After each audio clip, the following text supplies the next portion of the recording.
गेल्या काही दिवसांपासून सोशल मीडियावर केंद्रीय रस्ते वाहतूक आणि महामार्ग मंत्री नितीन गडकरी यांच्या संदर्भात एक धक्कादायक दावा केला जात आहे. एका विशिष्ट कंपनीच्या ट्रकमध्ये बीफ म्हणजे गोमांस सापडल्याचा आणि ती कंपनी नितीन गडकरी यांच्याशी संबंधित असल्याचा आरोप काही माध्यमातील वृत्तांच्या आधारे केला जात आहे. द कारवां या मासिकाच्या एका रिपोर्टचा हवाला देत हा दावा मोठ्या प्रमाणावर व्हायरल झाला आहे.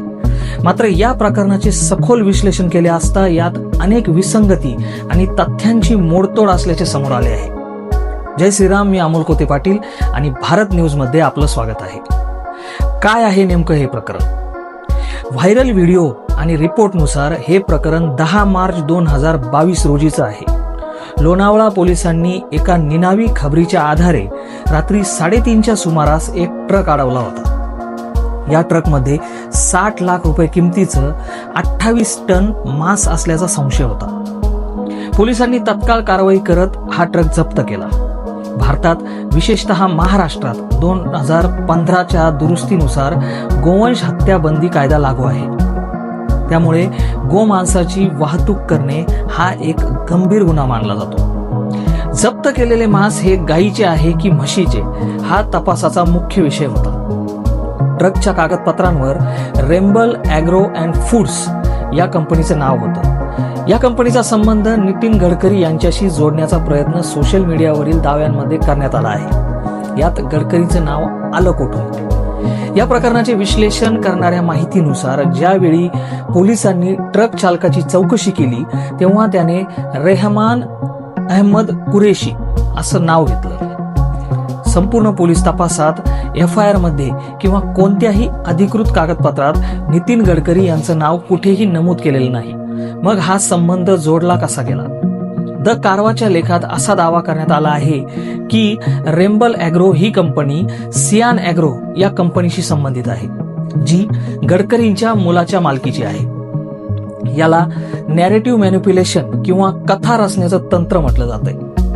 लेखात गुन्ह्याची सुरुवात करून त्यात राजकीय कनेक्शन जोडण्याचा प्रयत्न केला गेला आहे, जेणेकरून वाचकांचा गडकरींचा यात सहभाग असावा असा भास होईल. यात असंही निदर्शनास येतंय की ज्या कारवाच्या लेखावरून हे वाद उठले आहेत तो लेख कदाचित AI किंवा ChatGPTच्या मदतीने लिहिला गेला असावा. लेखातील विशिष्ट चिन्ह आणि मांडणी यावरून त्याची सत्यता संशयास्पद वाटते. तसेच या लेखात एक नाट्यमय पोलीस पाठलाग दाखवून गोष्टीला अधिक रंगतदार बनवण्याचा प्रयत्न केला गेला आहे, जो वस्तुस्थितीला धरून नसल्याचं दिसतंय. भारतात म्हशीच्या मांसाची निर्यात करणे कायदेशीर आहे. व्हिएतनाम, मध्य पूर्व आणि आशियाई देशांमध्ये भारत मोठ्या प्रमाणात म्हशीच्या मांसाची निर्यात करतो. व्हिडिओमध्ये स्पष्ट केल्यानुसार जप्त केलेले मांस हे निर्यातीसाठी जात होते. केवळ बीफ हा शब्द वापरून सर्वसामान्यांमध्ये संभ्रम निर्माण केला जात आहे. कायद्यानुसार गायीचे मांस प्रतिबंधित आहे, परंतु म्हशीच्या मांसाचा कायदेशीर व्यवसाय आहे. आरोग्य प्रमाणपत्र नसल्यामुळे कोर्टाने सुरुवातीला ते मांस साठवून ठेवण्याचे आदेश दिले होते, जी एक सामान्य प्रक्रिया आहे. नितीन गडकरी हे भाजपमधील एक महत्वाचे आणि कार्यक्षम नेते मानले जातात. त्यांच्यावर अशा प्रकारचे आरोप होणे हे राजकीय हेतूने प्रेरित असू शकते, असे विश्लेषकांचे मत आहे.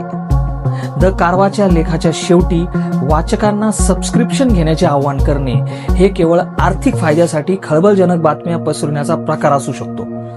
सोशल मीडियाच्या युगात एखादी माहिती वाऱ्यासारखी पसरते, मात्र त्या माहितीची सत्यता पडताळून पाहणे गरजेचे आहे.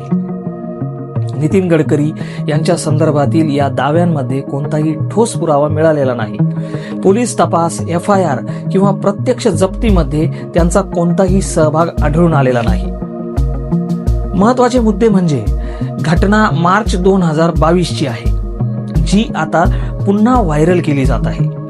FIR मध्ये गडकरींचं नाव नाही. म्हशीच्या मांसाची निर्यात हा भारतात कायदेशीर व्यवसाय आहे. AI जनरेटेड लेखाच्या आधारे हा बनाव रचला गेल्याचा संशय आहे. अशा प्रकारे नागरिकांनी कोणत्याही माहितीवर विश्वास ठेवण्यापूर्वी अधिकृत स्रोतांकडून त्याची शहानिशा करणे आवश्यक आहे. नितीन गडकरी यांच्या विरोधातील हा बीफ कंपनीचा दावा पूर्णपणे निराधार आणि दिशाभूल करणारा असल्याचं स्पष्ट होत आहे. माहिती तुम्हाला कशी वाटली ते कमेंट करून नक्की कळवा आणि अशाच सत्य पडताळणी करणाऱ्या व्हिडिओसाठी भारत न्यूजला सबस्क्राईब करायला विसरू नका. भेटूया पुढच्या व्हिडिओमध्ये. तोपर्यंत जय श्रीराम.